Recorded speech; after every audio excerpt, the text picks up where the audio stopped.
그리고 엄마가 이제 체크를 하는 겁니다. 야, 오늘 뭘 배웠냐?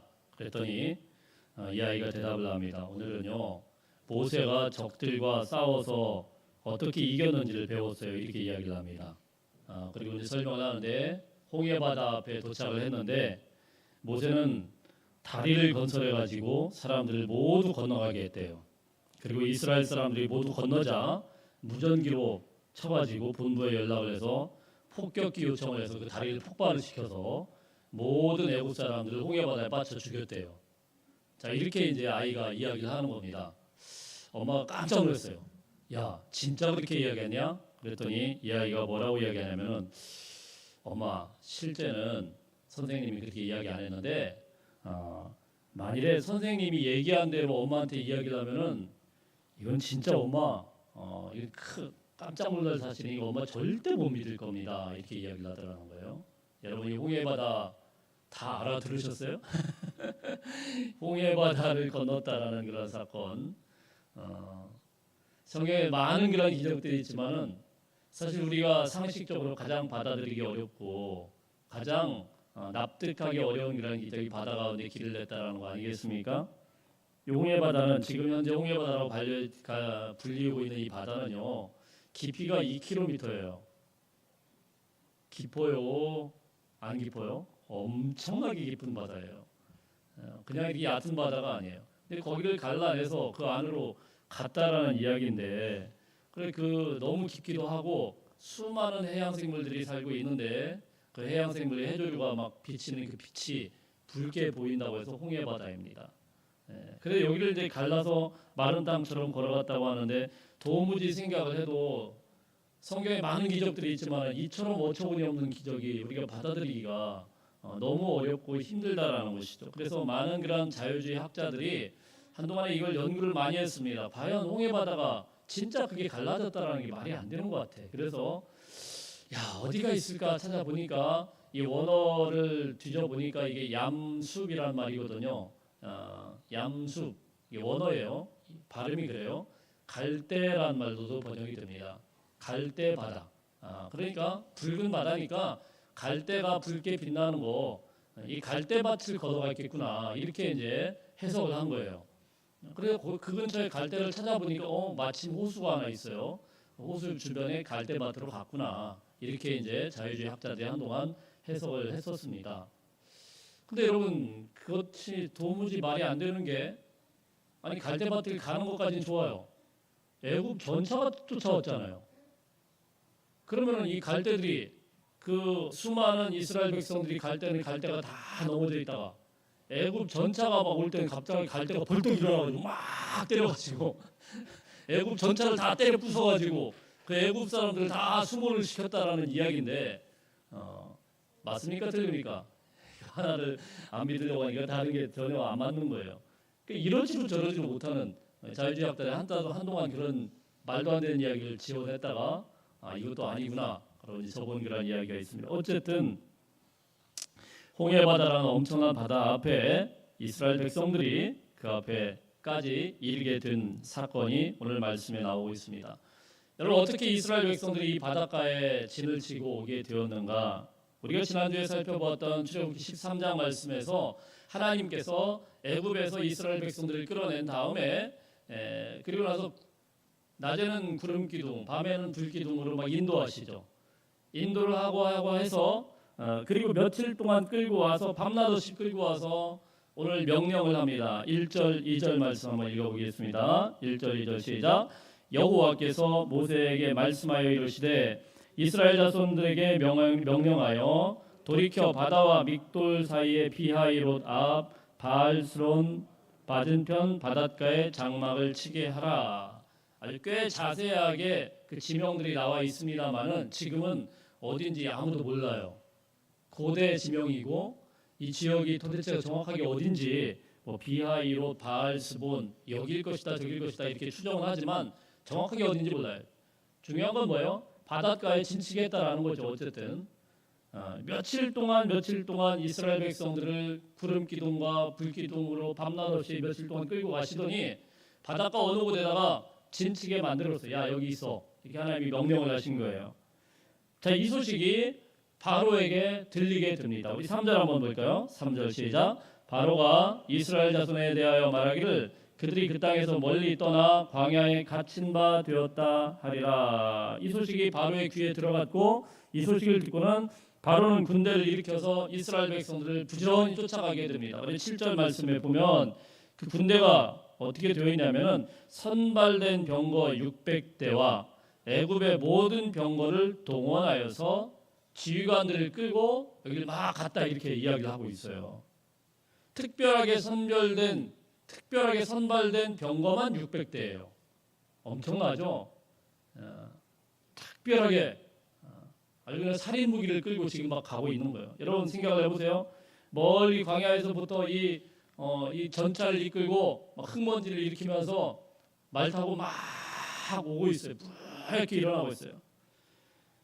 이에 비해서 이스라엘 백성들은 어떤 상태입니까? 그야말로 속수무책으로 그 앞에서 할 수 있는 게 아무것도 없어요. 인원만 많았지 대항해서 싸울 수 있는 훈련된 사람이 아무도 없었습니다. 그들이 가지고 있는 무기라는 건 그냥 2주먹밖에 없고, 기껏 이제 무기를 하나 찾으려고 하면 그 광야에 흩어진 거 돌멩이동 정도인데, 만약에 이 전차 부대가 막 오게 됐을 때 싸우려고 하면 돌 갖다가 집어 던지고, 그래도 안 되면은 자기들이 짐 싸들고 온 것이 있지 않겠습니까? 살림살이들 다 집어 던지고, 그리고 뭐 금덩이 은덩이 다 집어 던지고 뭐 이러고 싸워야 될 판이에요. 여러분 이게 싸움이 되겠어요? 안 되죠. 누가 봐도 싸움도 안 돼요. 왜 하나님께서 이 바닷가에다 진을 치게 했을까? 왜 여기다가 꼼짝없이 갇히게 만들었을까? 근데 오늘 성경 말씀을 가만히 읽다 보면은요, 하나님이 이렇게 하시는데 너무나 기가 막힌 이유들이 있어요. 왜 이렇게까지 상황이 변하게 되었느냐? 2절 말씀에 보면은 하나님께서 일부러 백성들을 돌이켜서 이 바닷가로 명령을 하시는 장면이 나옵니다. 가고 있는데 돌이키셔요. 그리고 이 바닷가에다가 일부러 갔다가 명령을 해서 들어가도록 하십니다. 근데 여러분 4절 5절 한번 읽어볼까요? 4절 5절 4절 먼저 읽어보겠습니다. 시작. 내가 바로의 마음을 완악하게 한즉 바로가 그들의 뒤를 따르리니. 여기까지요. 자, 바로의 마음을 하나님이 어떻게 했어요? 완악하게 하셨다. 완악하게 하셨다. 이렇게 말씀을 합니다.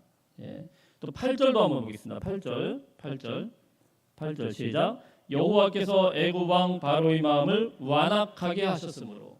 여기 보면은요, 하나님께서 이스라엘 백성들을 이끌고 바닷가에다가 집어넣고 거기다 가도록 명령하신 것도 하나님이시고, 잘 가고 있는데 돌이켜서 그 길로 가도록 하셨어요. 그 다음에 하나님이 하신 작업은 무엇입니까? 바로의 마음을 완악하게 했다 이렇게 말씀을 하고 있는데, 완악하게 했다라는 말은 원어적으로 못으로 단단히 박은 것 같이 이렇게 절대 변하지 않는 그런 마음을, 강한 마음을 하나님께서 그 마음을 그대로 지키도록 하셨다라는 이야기예요. 그럼 결론적으로 이런 말씀 아니겠습니까? 이스라엘 백성들을 바닷가로 일부러 돌이켜서 끌고 오신 분도 하나님이시고, 바로 왕의 마음을 갖다 아주 못처럼 단단하게 박아서 완악하게 만들어서 군대를 일으키고 흙먼지를 일으키고 그렇게 하도록 부추기신 분도 하나님이시고, 결국은 모두 다 하나님이 이 판을 다 깔아놨단 말이에요. 너무 기가 막히지 않아요? 아니 이러려고 애굽에서 이끌어내셨습니까? 이러려고 밤낮 없이 구름 기둥과 불 기둥으로 인도하셔서 이러려고 며칠 동안 그렇게 고생하셔서 이렇게 하나님이 바닷가에 가두신 것입니까? 그냥 그들은 하나님의 말씀에 순종했을 뿐인데 이런 어처구니 없는 사건이 인생 가운데 베풀어지게 되는 거예요. 옛날에 필립 얀시라고 하는 미국의 아주 유명한 크리스천 작가인데요. 이분이 이제 책을 제목을 썼는데 되게 흥미롭게 썼습니다. 하나님, 나는 당신께 실망했습니다. 이렇게 써놨어요. 굉장히 얼마나 한이 많이 맺혔으면 그런 제목을 썼을까. 재밌게 읽었습니다. 이게 너무 실망스럽지 않아요? 어떻게 오죽했으면 책 제목을 이렇게 썼겠어요? 어떻게 이렇게 실망스러운 하나님을 말해요? 왜 이러려고, 왜 이렇게까지 하나님이 하실까? 도대체 왜 하나님은 이렇게 말도 안 되는 환경으로 그들을 몰아세우셨을까요? 그 이유에 대해서 오늘 4절 말씀에서 이렇게 밝히고 있습니다. 4절 한번 읽어보겠습니다. 시작. 내가 그와 그의 온 군대로 말미암아 영광을 얻어 애굽 사람으로 나를 여호와인 줄 알게 하리라. 아멘. 예, 잘 보면은 무슨 말씀이냐면은 딱 한 가지 이유가 있어요. 그 이유는 뭐냐면은 애굽 사람으로 나를 여호와인 줄 알게 하리라. 애굽 사람이 하나님이 여호와인 줄 알게 하기 위해서, 그들에게 하나님의 위대하심과 하나님의 능력을 나타내기 위해서 이 일들을 하나님이 꾸미셨다는 이야기예요. 예. 여러분, 여기서 이 애굽 사람에게 하나님이 관심을 갖고 있다는 걸 잘 주목해서 보시길 바랍니다. 여러분, 하나님께서는 분명히 이스라엘 백성들을 이끌어내시는데 모든 에너지를 쏟으시고 그들을 끌고 나오신 것도 하나님이시죠. 그러나 여전히 하나님의 마음은, 하나님의 눈은, 하나님의 관심은 애굽 사람들에게도 미련이 남아있다는 이야기예요. 여기 잘 들어야 돼요. 하나님은 여전히 애굽을 사랑하셔요. 그래서 어떻게 하십니까? 그들에게 여호와 하나님의 존재를 드러내셔야 되겠다는 거예요. 사랑하는 성도 여러분, 하나님의 관심은 하나님께서 선택한 선택된 백성에게만 있는 것이 아니라는 거예요. 하나님은 아직도 하나님을 부인하고 하나님을 모른 채 하고 제멋대로 죄를 짓는 애굽도 아직도 하나님은 포기하지 않으셨다는 사실입니다. 그런 의미에서 하나님은 지금도 누구에게 관심이 있을까요? 우리들, 하나님의 교회에 나온 하나님의 백성들에게도, 하나님의 자녀들에게도 관심이 있지만 여전히 세상에서 방황하면서 하나님을 모르는 척하고 이리저리 방황하며 날뛰고 있는 그런 세상 사람들에게도 하나님의 눈은 여전히 관심이 있고 그들에게 마음이 있다는 사실을 알아야 됩니다. 하나님이 사랑하신 것은 세상이었어요. 하나님이 세상을 이처럼 사랑하사. 하나님은 세상을 너무너무 사랑하세요. 세상 백성들이 질 가운데 허덕이면서 죽어가는 그 광경을 하나님은 그냥 가슴에 그냥 묻어둘 수가 없어요. 그냥 볼 수가 없어요. 그래서 이 애국 사람들에게 하나님이 어떠하신 분인지를 나타내야 되겠다라는 거예요. 왜 하나님께서 10가지 재앙을 애국 가운데 하나씩 쏟아 부었습니까? 이런 재앙을 베풀어서라도, 이런 엄청난 위협을 가해서라도 애국 사람들 중에 단 한 명이라도, 2명이라도 주님 앞으로 돌이키기를 원하시는 하나님의 사랑의 마음이었다는 사실을 알아야 돼요. 하나님의 심판의 그 뒷면목에는 하나님의 진한 세상을 향한 사랑이 있고 그들을 구원하시기 위한 하나님의 그 위대한 그런 섭리가 있다는 사실을 우리가 기억하시길 바랍니다. 사실 이 10가지 재앙을 하나씩 다 쏟아 부을 때 사실은 이 재앙은 애굽 사람들에게 큰 어마어마한 재앙이고 심판임과 동시에 하나님의 구원의 기회였다는 사실이에요. 그 모든 시간들 가운데서 애굽 사람들도 돌이키기만 했다고 하면은, 그들이 유월절 어린 양의 그 피의 잔치에 같이 합류하기만 했다고 하면은 그 누구나 가릴 것 없이 그들은 구원받을 수 있었어요. 그러나 그럼에도 불구하고 이스라엘 백성들이 다 나갔는데도 불구하고 여전히 그들의 마음을 바꾸지 않은 애굽 사람들, 고집불통인 애굽 사람들 다 빼앗겼습니다. 10가지 재앙으로 다 빼앗겼어요. 심지어 자신의 사랑하는 장자까지도 다 죽었는데도 애굽은 변하지를 않습니다.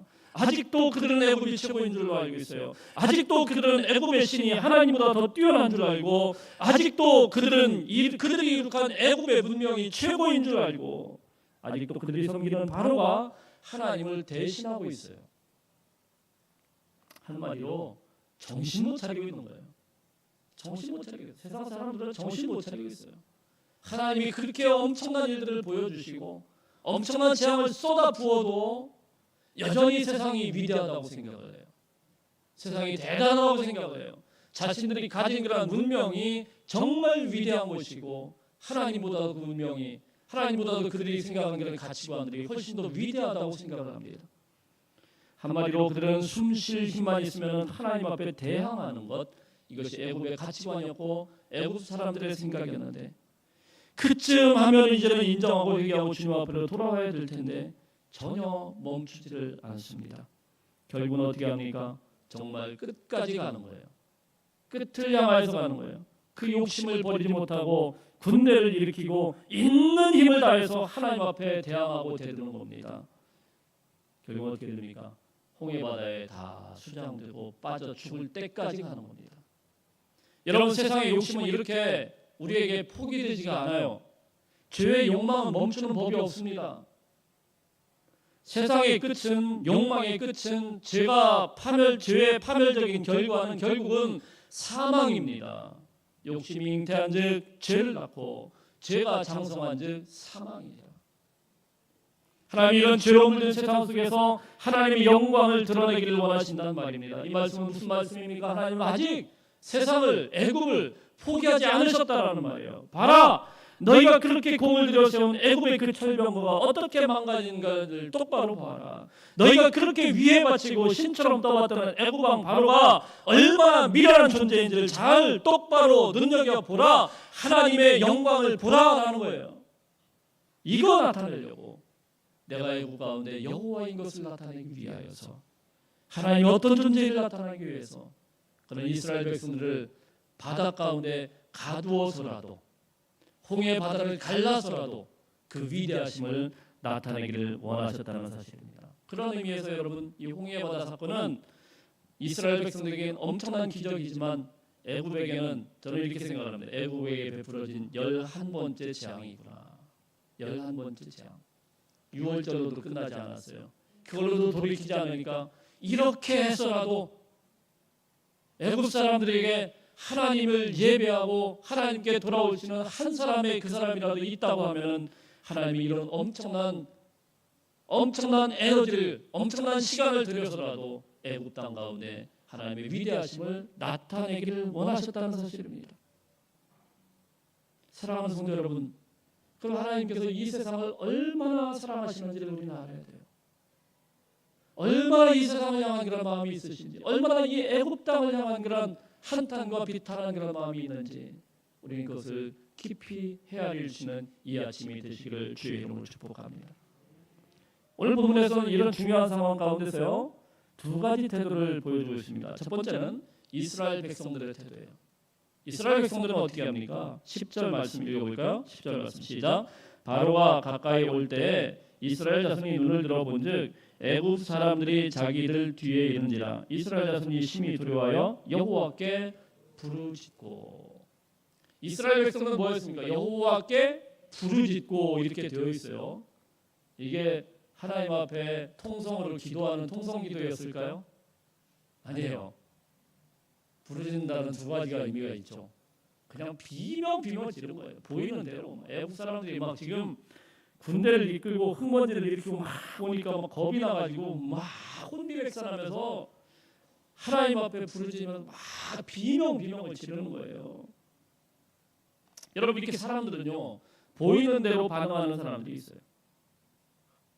그냥 들리는 대로 반응하고 흘러가는 대로 반응하고 다른 사람들이 소리 지르면 같이 소리를 지르고, 자, 이런 사람들이 있어요.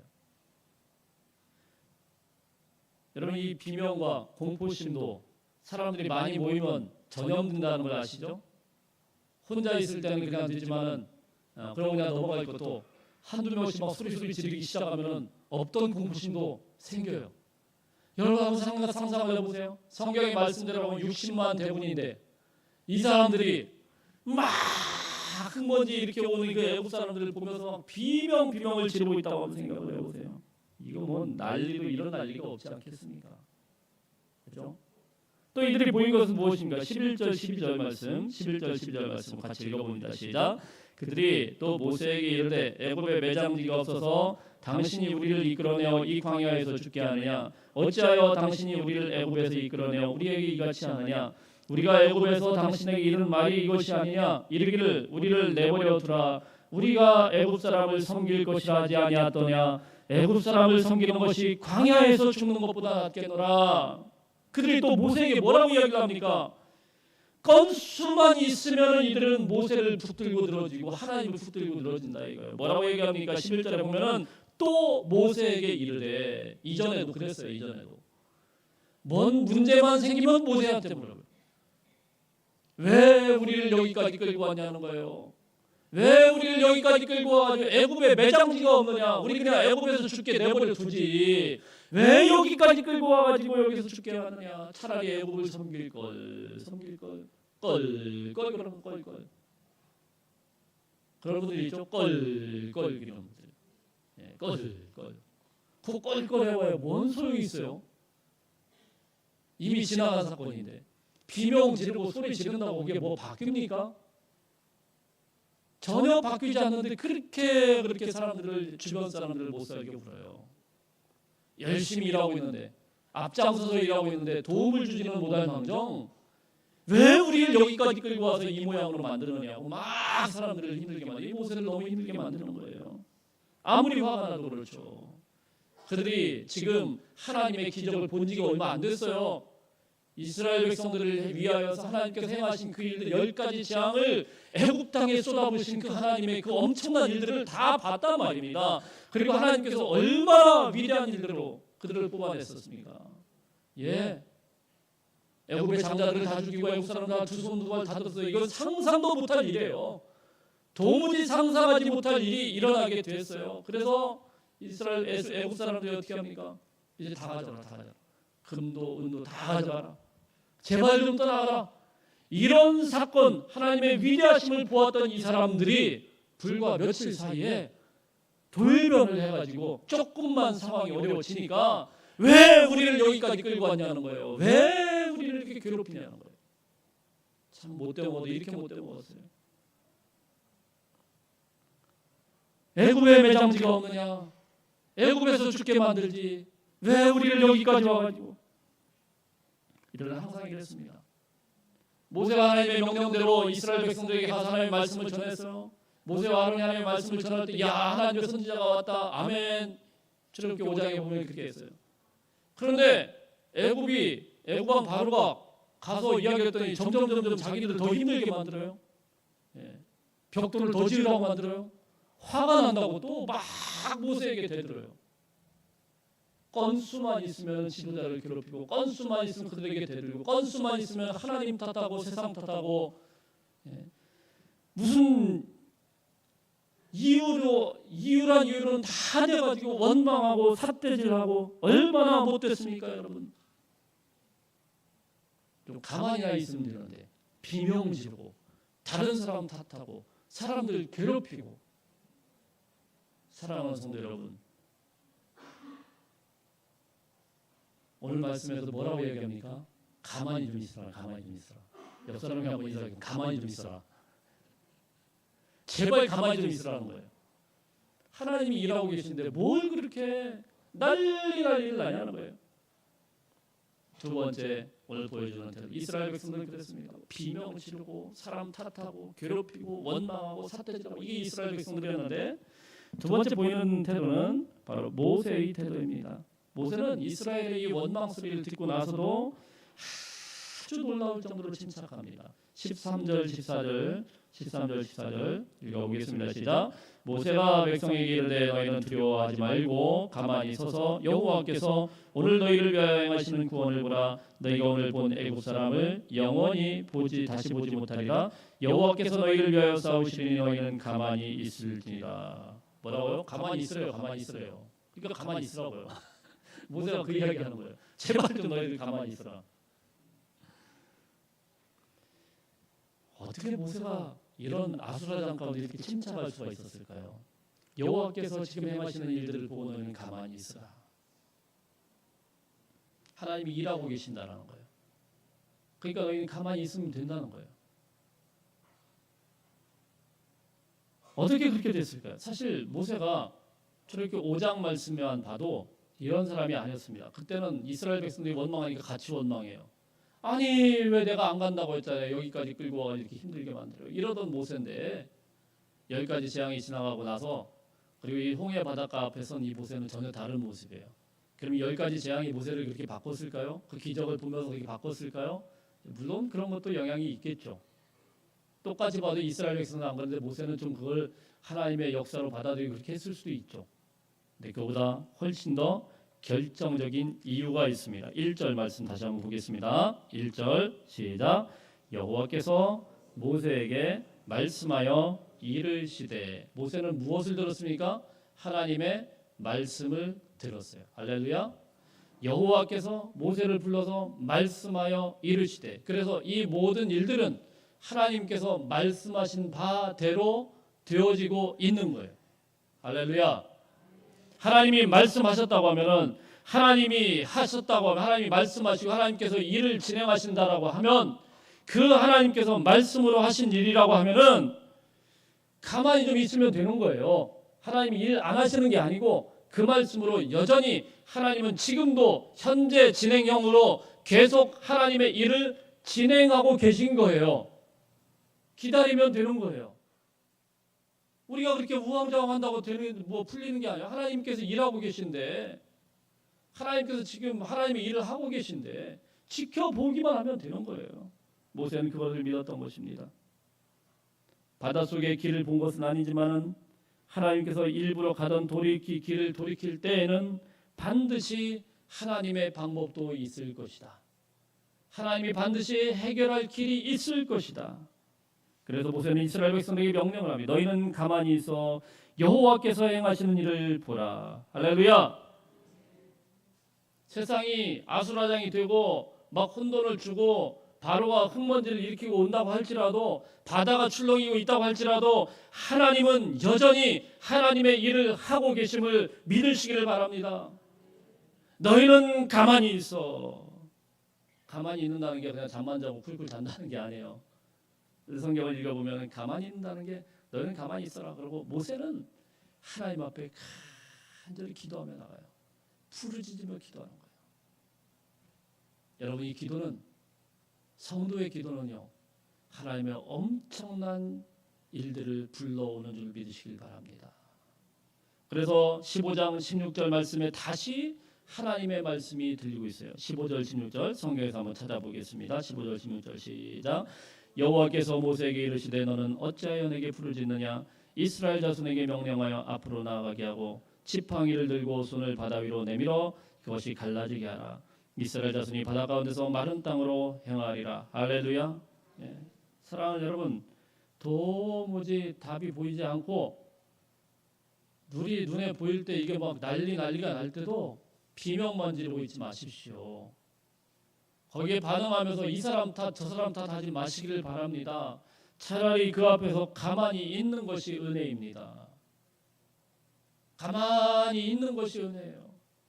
무서우면 눈을 감으세요. 그리고 모세처럼 부르짖어 기도할 수 있기를 바랍니다. 하나님, 하나님의 일을 저는 믿습니다. 하나님이 하실 일을 저는 기대합니다. 우리 인생을 통해 하나님께서 베푸실 일들을 저는 꿈꾸며 살겠습니다. 주님 역사해 주십시오. 부르짖어 기도하면 하나님께서 말씀으로 또 하나님께서 역사하시고 우리 인생 가운데 하나님의 큰 일들을 행하실 줄로 믿습니다. 오늘날 우리나라가 여러 가지로 걱정이라는 소리를 많이 듣습니다. 어떤 분들은요, 그 걱정거리들을 막 증폭을 시켜서 막 실어다 날라요. 막 카톡으로 날르고 또 막 사람들한테 막 야 이거 좀 보라고 날르고 요란 땅땅합니다. 여러분 신문지상 한번 보세요. 좋은 얘기 거의 없어요. 다 망한 거예요. 다 망한 거. 우리나라 다 끝장난 거예요. 예, 당장이라도 지금 모든 게 다 끝난 것처럼 보여요. 여러분 그런 난리가 그런 흙먼지가 일으킨다고 하더라도 우리 거기에 반응하지 않을 수 있는 은혜가 있기를 바랍니다. 너무 깊이 반응하지 마세요. 그러면은 나만 상처받는 게 아니고 주변 사람들도 똑같이 그게 증폭이 돼서 같이 상처를 받아요. 그렇게 요란 떤다고 해서 하나님이 일 안 하시는 게 아니에요. 하나님 여전히 하나님의 교회를 일으키시고 여전히 하나님의 백성을 바라보시고 여전히 세상을 향하여서 구원 계획을 가지고 계시고 여전히 하나님께서 일들을 하고 계신다는 사실을 믿으시기를 바랍니다. 제가 좋아하는 시편 한 구절을 읽고 말씀을 맺겠습니다. 시편 40편 1절 2절 말씀입니다. 내가 여호와를 기다리고 기다렸더니 귀를 기울이사 나의 부르짖음을 들으셨도다. 나를 기가 막힐 운덩이와 수렁에서 끌어올리시고 내 발을 반석 위에 두사 내 걸음을 견고하게 하셨도다. 아멘. 여러분 앞뒤 좌우로 다 막혔을 때는요, 하나님 앞에 부르짖고 기도하면서 위를 보면 돼요. 하나님께서 구원하실 그 섭리를 바라보면서 하나님께서 반드시 그 수렁에서 끌어올려서 반석 위에 세우실 그 나라를 바라보면서 부르짖고 기도하면은 하나님의 구원이 여러분의 인생 가운데, 우리의 삶 가운데, 우리 가정 가운데 충만하게 임하실 줄로 믿습니다. 우리 같이 기도하겠습니다.